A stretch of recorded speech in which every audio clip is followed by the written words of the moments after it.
Donc, ils peuvent avoir un mot par rapport à tout ce qui passe peut-être chez les techniciens ou les réseaux sociaux. Tu peux nous donner aussi des idées, tout ce qui se passe actuellement là-bas, publication.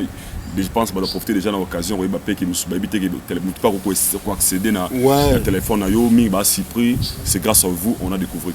Les autres disent que Mireille Mokeni Azaki marié, soi-disant à Divoxaki. Yango comment qui l'église à Moïse Mbi c'était vrai ou faux? On a yebi que lo agendara ming église on a kosambela ming parce que elle avait un problème au niveau de sa famille. Mais dans que le père son le bien ko déranger bato belé. OK. Non préféré. Erwan ikote. Tati Ghana. Aussi à Sasa. Papi Okito. Docteur Simba Luzaya Diona Luanda.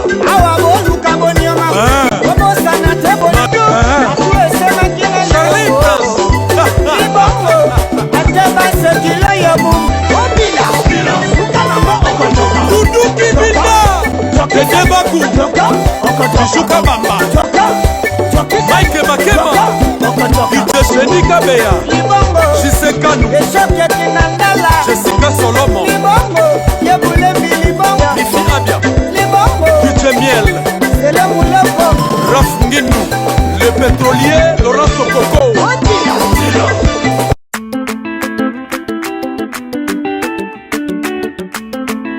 Enos Docteur Jeff Njadi, les détas dont des dieux.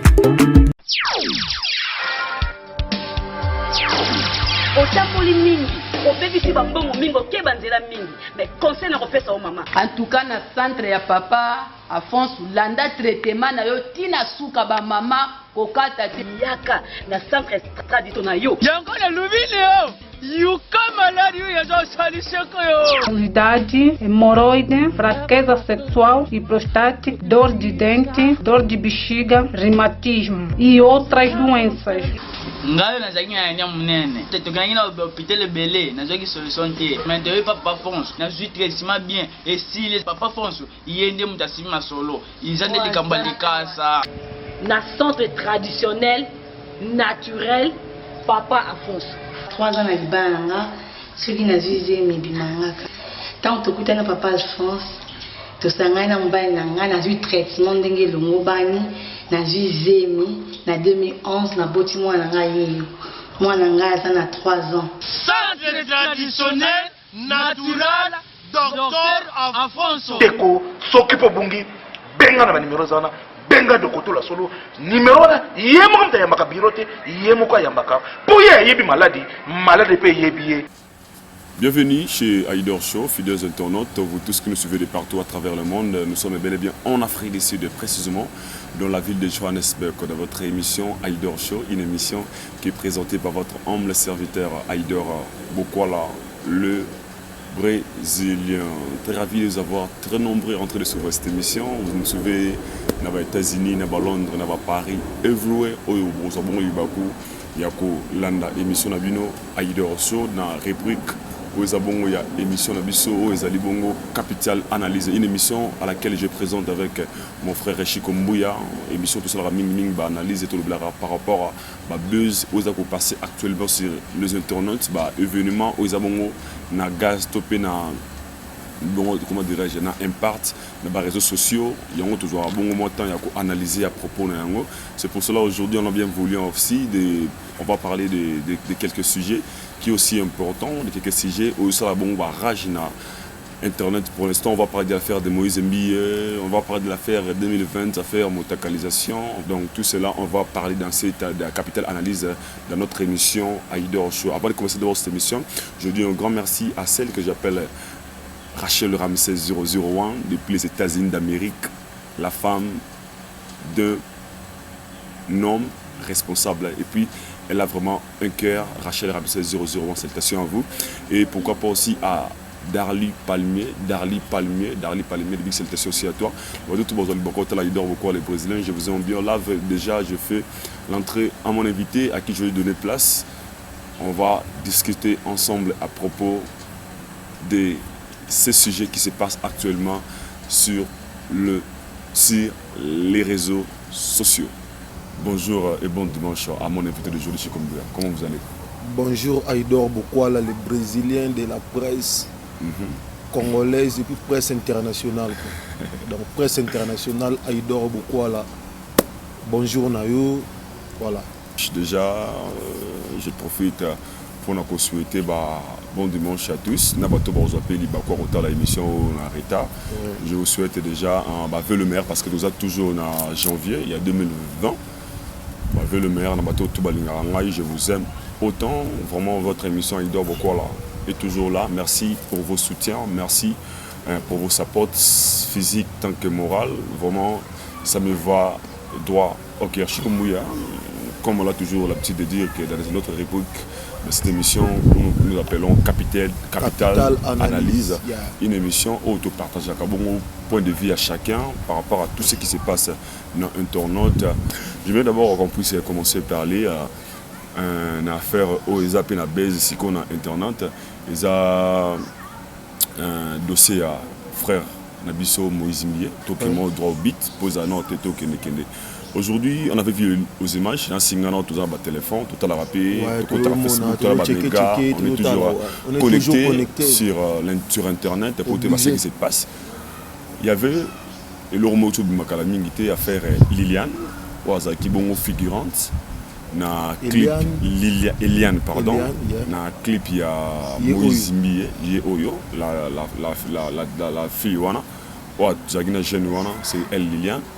Elle avait fait une émission à laquelle elle avait dit pasteur Moïse Mbié a gressaillé, a menacé, a bandaku violé dans l'Asie à 17 ans, balongola basé, mais soi-disant, on avait pensé que c'était seulement le côté ou la page Ekomaka, mais elle est allée même très loin.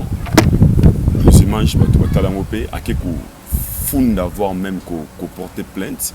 Na parquet contre viol et puis makambo belé contre Moïse Mbié. Vous, étant qu'analyste, vous voyez un mot par rapport à tout ce qui se passe d'abord entre notre pasteur Moïse Mbié, le chantre Didier, et la fille Eliane. Bon, déjà avant de répondre, nous permettre de saluer de soutenir moi je suis là derrière toi.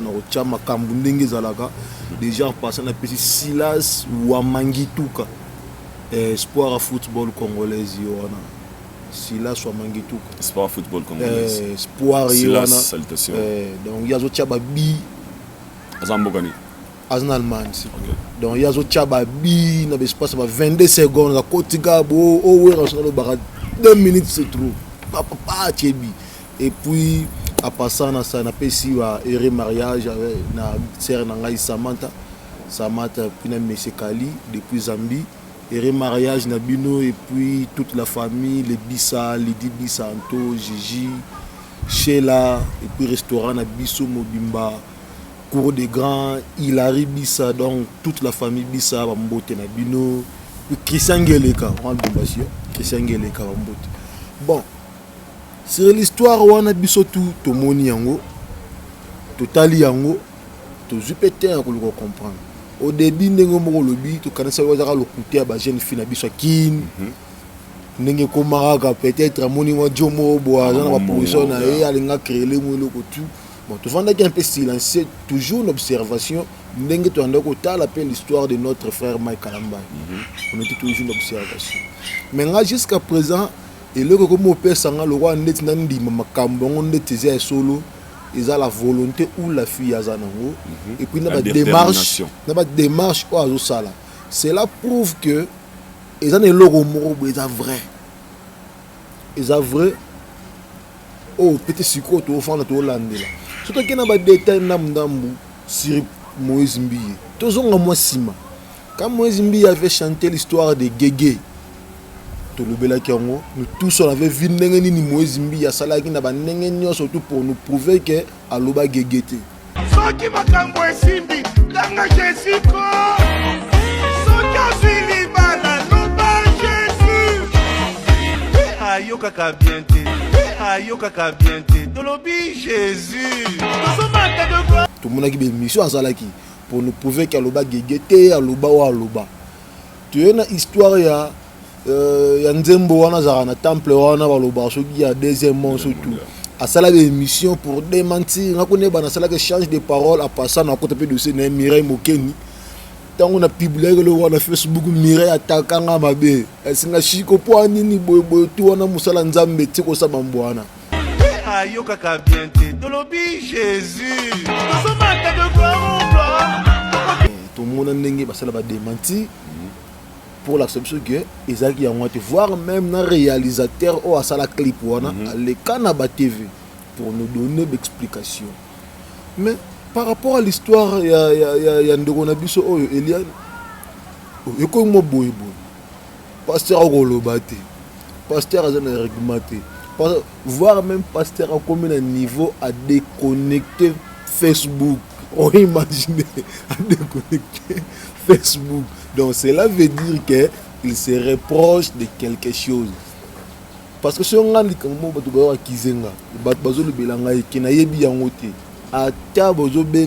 numéro spécial et chef de l'État de la présidence, mais le fait que tout le monde a déconnecté Facebook, il y a que s'éloigner, puis il y a des poteaux, il y a mais tout ça compris que il se reproche de quelque chose. Mais pouvez-vous voir pas que par rapport à quand il se reproche quelque chose, ça peut être aussi une manière pour Nayemoko de se sentir un peu à l'aise parce que ça peut aussi être force. Mais par rapport à Facebook, il peut choisir mieux de s'éloigner un peu. Conscient. Moi, je suis bateau, conscient, entre Massa et Kanza, ce sont des personnes conscientes qui respecter ma Kambouba Sala. Le logo Oyo, au salité. Ils ont yoté à 1 milliard. Il y a battu l'oppression. Au Kangachom. Des fois, il y a des gens innocents, mais par rapport à l'accusation, par rapport à l'injure, par rapport à l'insulte, ça dérange pas. Ça peut monter d'autre part. Mon frère, Azam Moutou bien si, mais il se reproche de quelque chose. Parce que ce qu'on se reproche de quelque chose, c'est Azam mieux placé, il y a un service de lumière pour ma aussi là. Parce que, on a fait l'exemple des bandeliers, il y a un moyen. Quand on a fait ça, d'exemple d'explication. Tu comprenais que tu as tu comprenais malgré ma doute mais quand même tu comprenais parce que tu as que se justifier si la fille nous promet que ba image ezali aza na ba preuve asengi ba sécuriser la fille ça lui plainte lelo ndet na tongo na poko mozimbi ya na poto sous prétexte que ça ba clip sous prétexte que ça va clip tu kasi a masqué te ayebi que si je comprends bien pour moi le pasteur Mozimbi akimi akote manom pandi ndenge la ka kote mupandi ozana garde otayela nanu makambu famille solo la ba avocat ba solo bana mai ba solo soma moto kiti oui si ko pona justifier ko kima ngo bien ya ngo bimi ke akosa ba clip. Mais trouvez-vous pas que dans cette affaire moi il y a un main noir na makambo na senior souvent ou peut-être na pour ça ba nuire notre pasteur Moïse te main noir ou tes anongote main noir anongote faut y ba ça lecture ya temps omoni o balobaga omoni succès ils ont une place où ils ont une fin. Succès na place où ils sont kaka. Vous voulez dire quoi par rapport à ça? Par rapport à ça que Mozimbi et Makamune na suka. Et comme il na suka, si ko a une difficulté à accepter shit, que shit na ye si ko pesa sumabe. Parce que moi je dirais shit ne peneza mabe. Ceux qui n'ont pas na point na oloba. Mais noir pourquoi? Parce que je pense que la femme que vous voyez aux images là, Mireille Mokeni, la fille que vous voyez là, à côté de pasteur Mozimbi, image de Monana, Azabongo attaché de presse, il y a pasteur Mozimbi, non sur le plan de côté Mozimbi. On vient de voir aussi, c'était hier, ces images, sextape, il y a Mireille Mokeni et Bimi, il y a des photos, il y a des vidéos qui se masturbent même, il y a vidéo adressé na mobile moko boye azo tindela ye ba vidéo qui se ce genre de choses. D'autre part makambo zo frappé car Moïse Eliane, c'était une fille qui très rapprochée vraiment de Mireille Mokeni. Mais Eliane d'abord, je parle d'abord d'Eliane. Ouais. Tout le monde a mis ce sextape à Eliane et Bimi avec des raisons que nous connaissons, les Lokomi, Boebo, Bassamba. Et puis maintenant, Mireille Mokeni, au début, sont très rapprochés de Pasteur Mozimbié, sextape et Bimi. D'autre part, voyez-vous pas qu'ils ont un ménoir, ils ont un ciment, ils ont un ménoir. Non, parlons un peu de l'affaire de Mireille Mokeni. Ils ont un ménoir, mon frère, on insiste toujours, ils ont un ménoir, ils ont un caramo, ils ont réel. Le monde m'a frappé et il y a toujours parce que c'est secret surtout. Ils ont un temps et bima. Mais on pouvait dire que le téléphone passait Moïse Pasteur Moïse Mbié. Mais papa, aujourd'hui, informatique, école, là, on a santé, que je accès à téléphone, sans PC mot de passe. Moi, j'ai travaillé dans la télécommunication. Na yebi des fois, na kata compagnie, au sala musala mo ya client mo ya libanda. Au travail on a ordinateur ya compagnie, mais besoin détecteur à partir de Beyrouth. Parce que centre informatique, il y a Frissel Congo, il y a Beyrouth. Donc, il y a aussi un Congo, mais il contrôle à Beyrouth. Au mon niveau. On a le Liban, on a arabe. Donc, aujourd'hui, on a accéder à téléphone en Afrique. Vous voulez dire quoi par rapport à ça? Moïse Mbié, avec les réseaux autosel la télécommunication, il y a des personnes qui continuent la possession.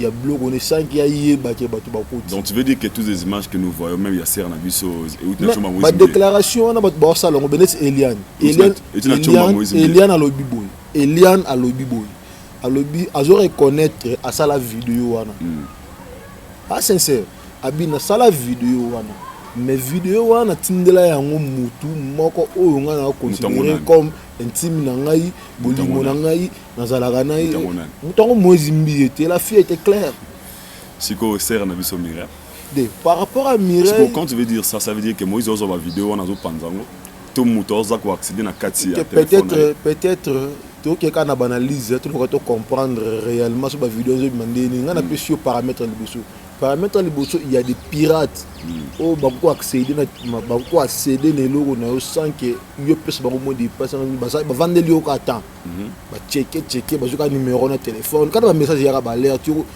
il y a un faut que ba ko enregistrer ça na biloko toujours ba l'air ba téléphone ba SMS faut que ba et pour na biloko on a facilement mutako yiba ko accéder les logos na yibi mémoire comme ça biloko sans que yo yeba que muto a téléphone il a trop parce que je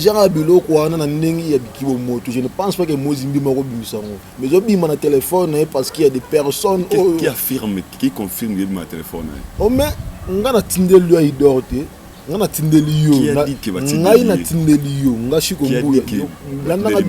la fille a bien dit à tindé la Moïse Mbié il y en a non si sera quoi ça. Ce qui a causé wana siko toyeba parce que dossier na niveau justice. Mais non, parlons de Mireille Mokeni. Mireille Mokeni, j'ai pas vraiment de mots à profondeur par rapport à elle parce que au départ on a eu le bazar collègue nanga Mireille Mokeni. Pas Moïse Mbié. Pas Moïse Mbié. Là maintenant je parle d'Africel Congo parce que moi j'ai travaillé chez Africel Congo. Azara fiancé na bozara en relation. Azara na relation ya collègue ya Mireille Mokeni. Oui, Mireille Mokeni. Mireille Mokeni la fille blanche là. C'est mon ami de travail. Azara na relation. Ya musala. OK, continue. Ya musala na yebi azalaki na Superstar première édition au bagin ba Fiston Boui ba Inosa Balume. OK. Azala yuana et Azara pe na Superstar. Azara pe na Superstar après na ba innocent. Na ba innocent donc ngana yebi de ba limité avant ba concours wana. To so la pe na bien ti to yo okuta na le susu na Africel parce que tant que Africel ngana zak de na Africel. Parce que moi j'occupais déjà une fonction à Frissel déjà avant que tu as Frissel le commandé comme Frissel biso to bateau to histoire ndako wana apasa na pesi mbote na vie nanga Hervé Mavungu pia ye muta sesanga test pour na kota Frisel moi mon tour na salisi bato ba pe na simba ndete ba Thierry Kabengele ba Mireille Mokeni wana ba Mireille Mokeni na tango ya Frisel yo muto yamba oh menga na yambie ya kutinga déjà na bureau marketing ngam na yambie ngam na pesi ba technique mususu boy tout ndenge za par rapport ndenga pe vieux nanga Hervé Mavungu pesa kinga ozomona donc bah yepé ngapé 1 2 3 arabes. Donc moi je maîtrise bien l'histoire d'Africel. Je maîtrise vraiment bien. Quand je parle bien, je maîtrise bien. Et puis j'ai nayebi Mireille. Très bien. Nayebi Mireille, pas très bien mais nayebi Mireille bien. Vous en avez relation. Nayebi Mireille bien, n'a pas de détails exacts. Pas de détails exacts. Exact. Oh, so na lobby boso ko vérifier en mona keza bongo. Moi je me reconnais. Donc c'est ça. Donc on a yebi Mireille Mokeni aza pena proche collaboratrice ya Moïse Mbi na makambo belé, voire même occupaka fonction moko boukuna comme attaché de presse na ye. Et puis actuellement na Frisel Congo a chargé à médias, il m'a géré ba contrat d'artiste sur sponsoring, mamuno surtout. Na longwa mais ça place on na zalaki tonga na bimia stikaliti donc place poste na onder nira remplacer te poste na ngate poste Mireille zaki na C yo musa na ngai ngazaki likolo parce que poste Mireille na kata marketing ngana zalaki marketing junior donc quand tu assistant directeur en marketing Mireille azalaki chargé à média na sponsoring ya ba contrat d'artiste azalaka pour les branche il y a le département marketing. Nous comprenons. Maintenant de voir ces heures de sextape. Bon, Babylon Kwana exactement, je ne sais pas ce qui a tiré la Yangonani. Nous sommes tous les collègues Moïse Mbi pourquoi? Parce que Baba collaborateur. Est-ce qu'on a mon angana outi? So na yibi Baba ni ya idor mutu na wana yibi. Pour Mireille, ngana zo la tango Moïse Mbi était. Wala tayemoko. Na wala tayemoko. Wana wala tayemoko par rapport à ba sentiment na ye ayebi aki atinzaki ba video wana ayebi na ndosa makambo na tupe na kotwana na zape na clair makambo na ye na wala tango Moïse Mbi était. Na wala tango Moïse Mbi était mais na yebi ke aza proche collaboratrice ya pasteur Moïse Mbi. Omo. Donc si on a bête ma solo ya Mireille so pesa ngaka na ko expliquer ndeto yebana ye ndenge kenda na ndenge to komi lelo on aura aussi quelques idées si d'où vient ces vidéos peut-être vous avez de musique vidéo déjà passé na PC héros héros doré l'homme de verbiage il na PC mbote jamais balise tifu la yebi dans makambo na te balise tifu parlons un peu de Mireille Mokenda. Bon, quand Africel Congo est qu'on s'installer, bref, parce que toi, tant que qu'on s'installer na Congo, na Koloba, naza mutu ya misatu, surtout le directeur ressources humaines, relations publiques Hervé Mavungu Chikombuya, le département na commercial, précisément bisoto ay koto na marketing, nous allons qui bongo. To bandi boulot to kinarba to va na coup qui chose propre tant to bandi pe na ba Frisel ça publicité na ba minga ça non bref on va rappeler donc Patrick Moulonda grand maya ça yebi donc ezake moi la mayo nani ndeko nanga Mireille Mokeni ngam na yamba na musala ça c'est test à boulot na eda pe makambo susu yé pas edanga na makambo susu.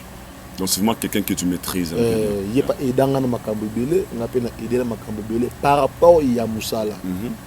Par rapport à Moussala, collaboratrice nangai, Koutani na bino, Koutani na biso, Hermo mi manga na car ne peut déjà il y déjà aya Moussala bien. On a peine à poser il y a Moussala déjà bien na Frisel.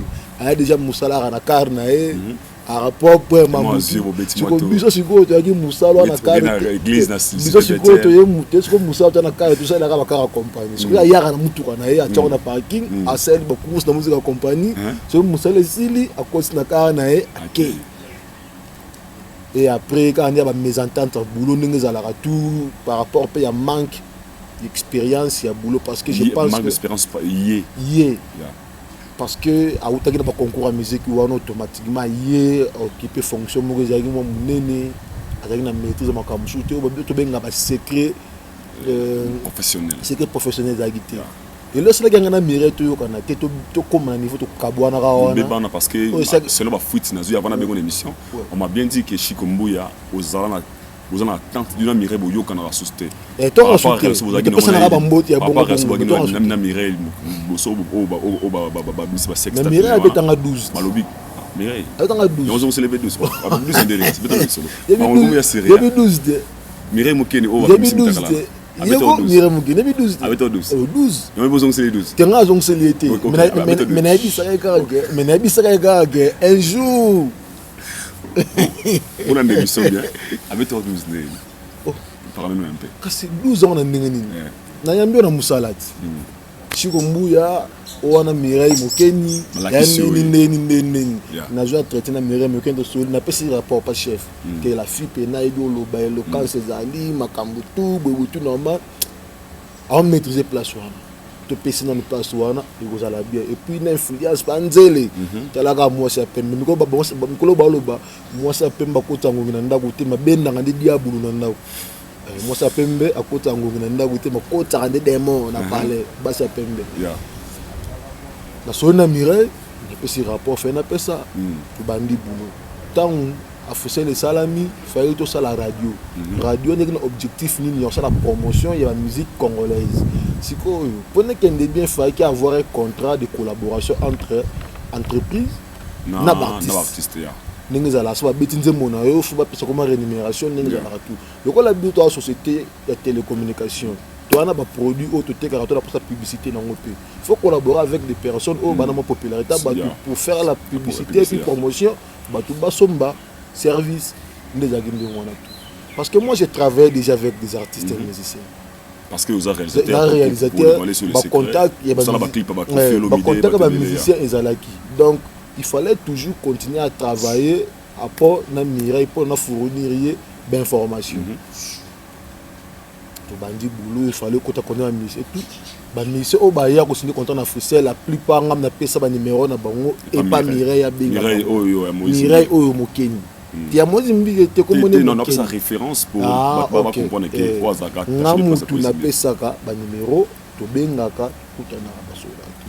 Et on salamake yaba ministre nanga moko boye na bandalo wana to sala ba boulot na bango mais batalaki na ba nyongo na so ndizalaka moi ba temps ko permettre te pour to kuta na ka bona na ba futa ngai ba nyongo ndenge zalaki to ngape tellement boulot ko makebele to za ko jate bon tellement content na avantage pour la promotion ya musicien nga za mutu ba musicien atali te ke bana mai bana nyongo nanga na bina facilité bango ka quand même contrat ba ya pour na publicité na promotion et banze mona bango apesi numéro na bango et pas Mireille Mokeni et si Mireille ba ministre wana ba roya soko sisi oswana bango salanga sini pona na masolo mono sona bango ba na nyongo na ngana c'est tout droit pas un collègue na ngabulu na bombelete c'est direct na ba na nyongo na ngai moko boye na cité na ko jwa bango te mais awa lokola ba royeza la place ba bien na kuta na bango na swana bango so sisi na bango salanga sini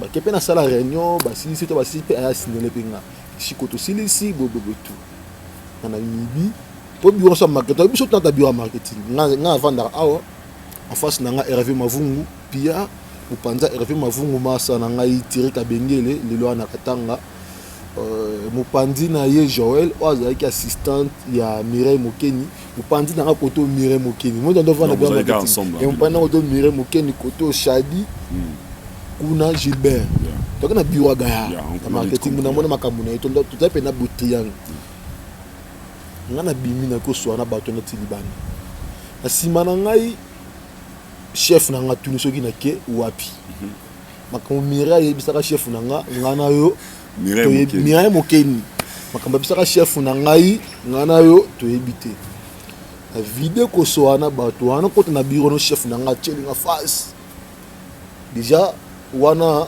auto za 12 Mireille ya betinga 12 ngana ebité nazongi na bureau na vandi nuka chef nanga changer email 17h musa le sino na mail mo ka suke koti ba convoquer nga na ressources humaines na kota bu Pourquoi na tiki mikandango na kata pale mais na repère sur ma photo au lakisa ba makambo parce que document ils ont lelo. Les témoins sont là et le wana beta ngo lelo parce que les cas na zona nga et là musu a vu mais et dérangeant et pénalisant déstabilisant makambo belé et ça là que nga faux moko boy donc mais la maîtrise kaka po tala kaka. Na kota kuna boy ozebisanga que ba fundi awa il paraît yo ozo senga ba musicien ozo faciliter bango contrat ya sponsoring une entreprise ozo senga bango pourcentage. Qui a dit ça? C'est Mireille Mokeni. Wana nukuta bika bureau ba cacher comme mututi ba cacher comme mutu nazo lettre nazo ngi na bureau pa venir nga Hervé Mavungu natanga komoni parce que avion nga pena et danga mambebele nazo ngi pa venir ve tala boy. Il va tout le monde se reprocher na eloko. Bon, nga moi na orienté na mambo ezala te mais kendo luka comme mi songi ki mangi président syndicat na biso ko da compagnie comme gaya. Mais kendo luka il y a orienté yo a ko expliquer ndeni il faut répondre na lettre. Bref, qu'est-ce et là on est confirmé que OK, c'était Mireille Ozaki à la base de tout.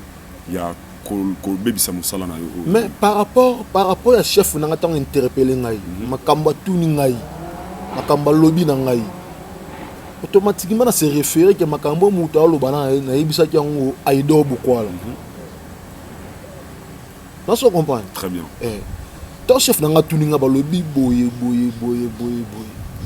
na makambo zo loba oui effectivement eza bongo nga na lobaki yango na Mireille na Mireille tant que collaboratrice na ngai et puis l'esprit il a expliqué biloté l'esprit a boyé.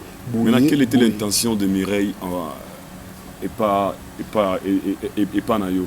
Qu'est-ce qu'elle voulait comme un niveau à détruire peut-être mais si quoi le quand il est na vanda boy malgré to zonga to komana biso na ba airmon ba Facebook na nga ba par hasard to komana ndelo wana til lelo na lokana comprendre raison.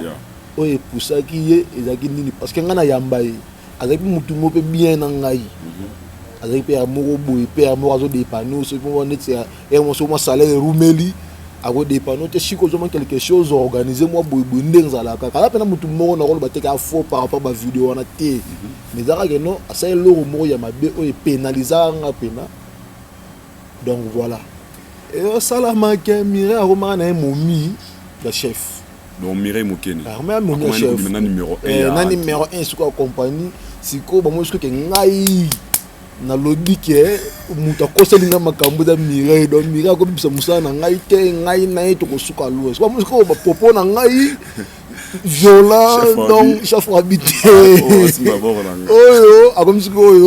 Mais je sais pas parce que vous avez eu le temps, il y a mal d'émission. Si j'avais choisi une bonne émission parce que il y a quelqu'un qui m'a tapé cette information depuis Kinshasa.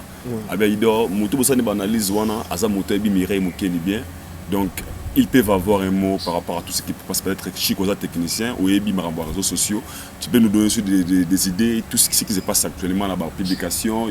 Je pense qu'on va profiter déjà de l'occasion, on va éviter que ne pas accéder à téléphone, c'est grâce à vous on a découvert. Les autres disent que Mireille Mokeni Azaki marié, soi-disant à Divoxaki. Yango komaki kokene l'église à Moïse Mbi c'était vrai ou faux? On a yebi que lo agendara ming église wana ko sambela ming parce que elle avait un problème au niveau de sa famille.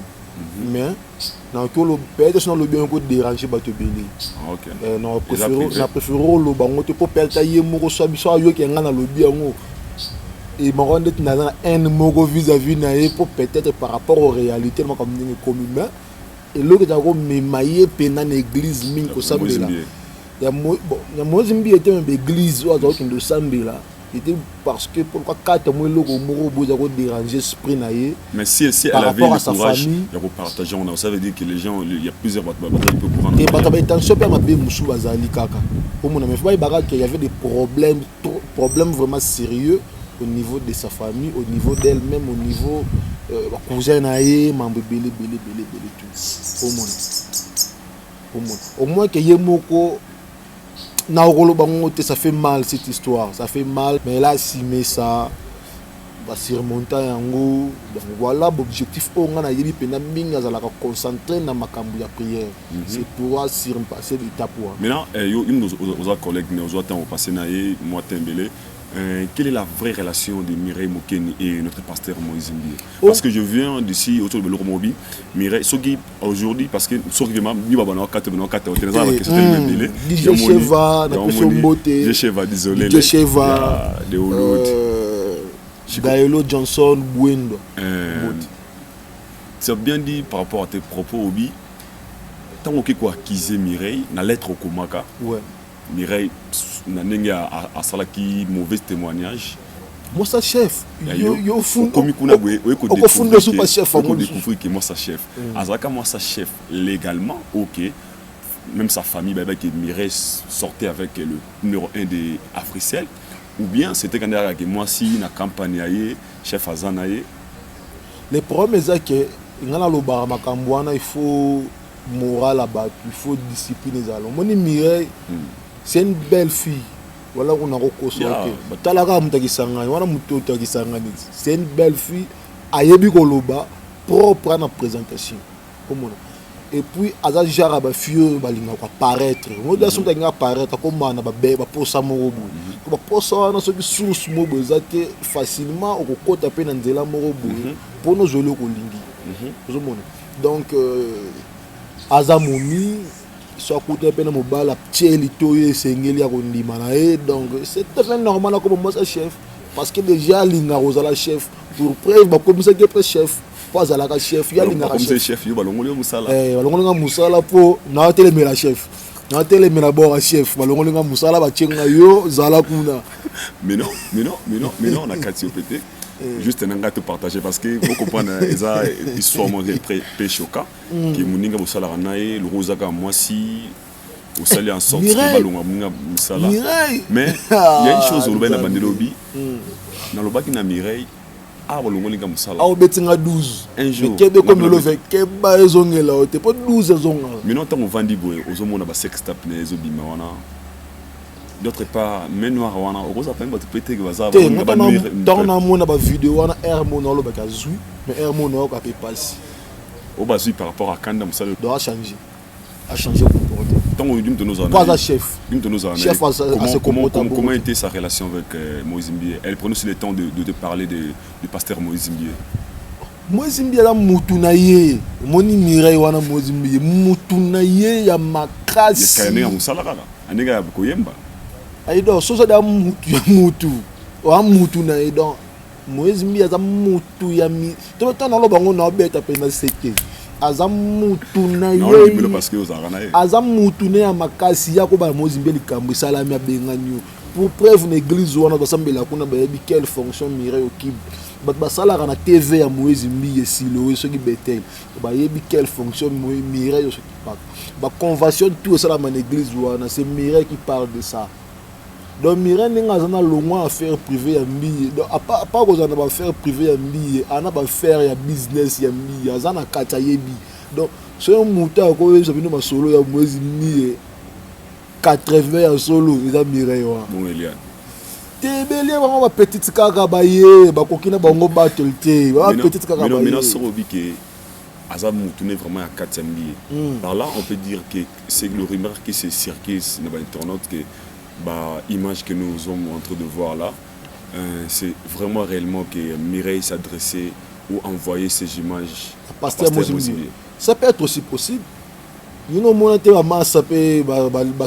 qui vous pousse à confirmer cela? Ça peut être aussi possible. À confirmer, mais ça peut être aussi possible par rapport à l'infinité, par rapport à temps et à l'unité, par rapport à la place où on a privé. Moïse Mbie aza bogar mais mo Kenya aza belle fille. Moïse Mbie alinga basa pembe. To moni ba fitu ba kosola ke makambara pembe. Na moni mwasi ya poso mwindu tabimio nga Moïse Mbie asala nga bu. Babi mara ya pembe. Tu imagine. Mais non, dans tout ça parce que non, c'est parce que comprendre vraiment big salutation à Darly le palmier, le palmarès. Bobby un bon tonton Darly le palmier. Là je vois directement un Papi Boza Bozali, Papi Boza De big salutations à vous, mon vieux Papi Boza. Chiboua Weto. De big salutations. Et pourquoi pas Poison Kassereka, Tempête du désert. Les champions, mais surtout la seule et l'unique endroit pour nous Olia Pepakitoko, sécurité assurée quand on a vu la moule à 130. Dans les champions, vous êtes all welcome. Donc, où tu as 100 ans, partout. Donc, vous allez bienvenue dans les champions. À King Jamouyanda, il va nous suivre. Dans tout ce qui se passe aujourd'hui, le victime, c'est Pasteur Moïse Mbié. Oui. Oui, c'est lui le victime. Il y a capitaine. Mais tant que le victime, à comme moi-même, il y a qu'à déconnecter. Il se reproche de quelque chose, mon frère. Il y a qu'à déconnecter Facebook. Ouais. Sans qu'il y a Menoir, Yozoboya, qui est Menoir. Mais tant que vous avez déjà que ça peut aussi arriver que Moutou a accédé à compte scénario à Zobablocopé à publier. D'autres personnes veulent dire qu'il y a toujours des gens qui sont derrière là pour ne pas nuire Pasteur Moïse Mbié. Il y a une image que je viens de suivre aujourd'hui chez la maman. Il paraît, il y a un basiste, un soliste, si je ne me trompe pas, un soliste de Pasteur Moïse Mbié. Un basiste, c'est celui qui est à la base de tout. Selon ils ont dit que Kangié n'a pas plusieurs vidéos, il y a série église, soi-disant que hasard suspect à tout ce qui se passe actuellement chez le pasteur Moïse Mbié. Apparemment, il était le pire petit de pasteur Moïse Mbié. Moïse Abenganaye Yangwana à Lobaki qu'il va détruire la réputation du pasteur Moïse Mbié. Vous pouvez voir un mot par rapport à tout ça. Parce qu'il y a le barafo et on lit bien avec collaborateur. Mon compte a lié bien avec Salinae, ma camboza la guito. Photo tika koza loko c'est que ça ba para français ba lo baga tant que ça na ba collaborateur il faut y ba entretenir bango bien pour na secret puis à la roboma parce que c'est ndenge bazo lo bana pour nga information na tali on temna ndimi parce que monsieur ko ça la recherche ouais ce qui est bongo cela veut dire que les pasteurs azo collaborer bien na batu na pour notre yonongo zana on a ba secret pe ya batu na ya kato bomba ti lelo ya mabe no bomba ngoti nga pena sa pena ya ngana bomba ti peut-être mama Mireille Mokeni makambo ne ça na 2012 mais tana beteli so na 2020 combien de temps on avait non et puis pourquoi on a beteli so là on a beti on kaka pona opesa lumière ndé kaka les gens disent qu'il pose parmi bateau bazar sima mama Mireille. Non, je la cime par rapport à quoi on a miré tout ce qu'il a fait à la place mortée. Depuis un temps, tout le monde a reçu bout. Mbalasuka, je me rappelle, dans mon miré en 2017, quand j'avais produit le single de l'Obeso. Il y a mon accueil, les sous-sous, pour na senga eba lekisa mona. Vidéo na tindela ngo yote. Te, pour na senga eba lekisa nzemba l'Obeso na free radio. Mais abeta ngape ka sous. Vidéo na tindela ngo yote. Atindela te atindela ngati. Na numéro miré. Je pense que nous sommes arrivés à la fin. Silas ou Mangituka, Max Kakesa, Bambote Nabino Yangwane, Bele Lidi Bissa, Shadrach Mbouya, Olivier Fall, Diogo Rodrigue, champion du Congo. Bazamwe Bele, sans autant que combat bateau, Ekoleke Bele, Jibi, Joff, la papauté des designs, Norka Design. Gelor Loma, basé belé, moi tant de combat, tout a été masse nanga bébé Yann, manager puissant. Ok, nous sommes arrivés à la fin. Okay. Comprenez vraiment tout ça, la bino continuer l'émission. Comprenez Chikombu dans un programme moins rapidement ngapé. Bosanité na betara c'était kaka Silas ou Mangituka. On va retourner émission dans 5 minutes. Na programme vraiment na faut respecter temps. Ya omoni prochainement tout ça le deuxième numéro. J'ai dit un grand merci comme ça bato to balinga biso na émission na biso Capital Analyse. On va toujours vous donner nos points de vue par rapport à tout ce qui se passe. Aujourd'hui, on va voulu beaucoup plus parler de pasteur Moïse Mbié et affaire Mireille Mokeni. Mais tout ça, la suite, non, parce que c'est quelqu'un qui maîtrise très bien Mireille Mokeni. Mais suite, non, Ezali, Borozoa, va continuer, va secret, belé. Oui, je pense qu'on va dévoiler ça. Un grand merci comme ça. À passant, on a quand on a on a son lobby comme tes armes, on a ça là, on a dizaine à propre boy. Fallon Kaindo, Falka Koutiri, merci Pena, Batouba, apprécié Moussala Makambouté, Kindekitoko, Patrick Moulonda, Gramayas, Anne Lokonde, depuis le Bumbashi, Un grand merci à Mère, un grand merci comme ça. Merci. Les amis tous des Média 14 ans. Média 14 ans, un grand merci comme ça à PDG Retail Import Export, à Dile Chombo Chamamba Petit Jésus les boss, à passer Lolo Karambongo, les grands saumons, à Darly Palmier, à Bato Balinganga, King Jamouyanda, moi je vous aime autant aussi. Herman Proda. Rachel Ramsey 001. Si vous avez aimé cette émission, il faut dire merci derrière la caméra, merci à la réalisation des Média 14 pour cette très belle réalisation. Et moi déjà votre leader, je vous dis bye bye, je vous retrouve au prochain numéro. Nabosa n'était pas aussi ça. Il y a des best champions terrain, bye bye.